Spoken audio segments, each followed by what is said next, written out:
It's so great to see you all out here today, willing to walk the walk, not just talk the talk. I'm Secretary of State, been Secretary of State for 12 years.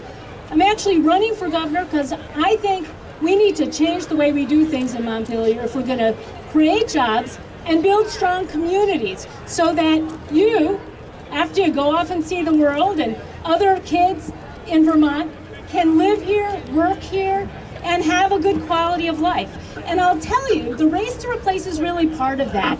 I'm going to tell you a story. I do a lot of traveling around. Some of you have these buttons I've been handing out from the Secretary of State's office. It's "Your vote is your voice." There's also bike bumper stickers, if you haven't gotten one yet, that we made for our Get Out the Vote campaign in past election cycles.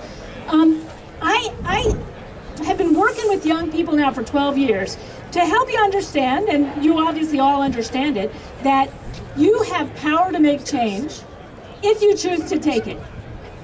Each one of you have individual power to make a difference, but you got to choose to take it. And I want to congratulate you on taking the first step today. Maybe you've taken other steps also.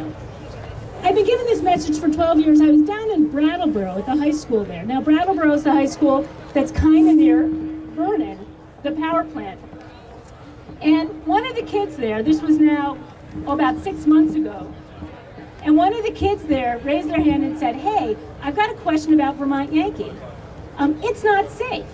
Why in the legislature are they talking about what the deal is, that we have to wait to find out what the deal is before we can decide if we're going to relicense the plant? Don't you care about us down here? It's not safe." Now, this was before the leaking. It was before the lies. And then she said, "And you know, we've got a hydro site here that was used years ago, and it's sitting empty. It's not being used now. Why can't we look in Vermont at all of our old hydro sites and start making our own energy again?" And then what was interesting is another kid raised her hand and said, "And you know what?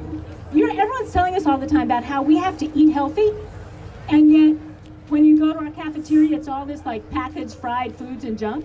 Well, we've got farms around us who are producing good, healthy foods. Why aren't we buying local food?" And in fact, the milk that they had came from out of state instead of Vermont farmers, the chocolate milk.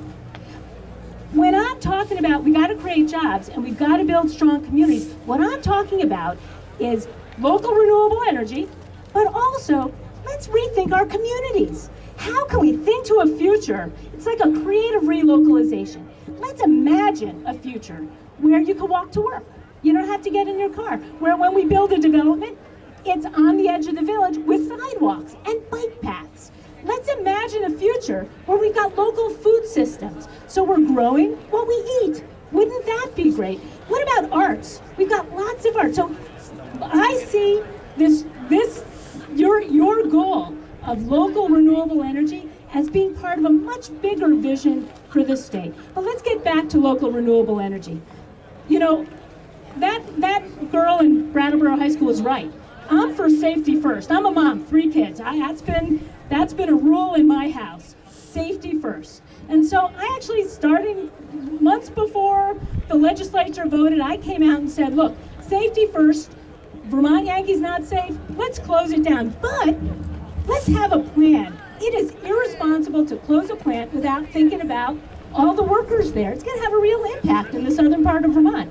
So I came out with the proposal that we invest now. There's federal money. Let's invest in green energy incubators in southern Vermont to help replace those jobs, and also businesses that do energy efficiency work.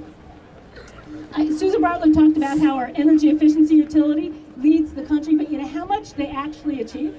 3%. They've only achieved 3% efficiency, which is great compared to the rest of the country. But don't you think we could do better in Vermont? 3%. Let's invest in energy efficiency now. And the other piece, of course, is what's our vision for renewable energy? And as governor, one of the things I'm going to be doing is looking at our permitting process. Because, you know, let's face it, however we produce energy, there's going to be some environmental impacts, right? Whether it's nuclear, whether it's wind, it's going to affect us. So we have a values decision that we have to make as a society. And then we have to reflect those values in our permitting process. Not to say that we should cut short the importance of bear habitat or not take into account serious environmental impacts, but we have to make it real. People can take pledges, but unless you really know the mechanics of how to make it, it's taken 35 years and we haven't sited a new hydro site in Vermont in an existing dam where there used to be hydro. 32 years. So in 10 years, how are we going to get there? We're going to have to make real changes and take a deep look at what we're doing now to figure out where we're going to get next. We've got a couple of cogeneration plants that are being put in place with federal money, Brattleboro, Randolph, and Montpelier. That's a model for our village centers. We have a bright future as a state of Vermont, and I'm going to tell you something, you are all part of it. Because all of you share this vision, right? We want jobs, we want green jobs, we want strong communities, and you're putting your money where your mouth is. And I guess I want to thank you for that. This is an important election. This is an election that is going to really matter to the future of this state. And I encourage you all to get involved. When you're biking through Burlington, our office is right on the bike path. It's Union Station. It's the old railroad station, because rail has to be part of our future too. Let's not just think about energy, electric energy. Let's think about the whole gamut of how we're burning fossil fuels, because we have got to get off our addiction to fossil fuels, and in Vermont we can do it. Stop at our office, have some water, learn how you can volunteer with the campaign.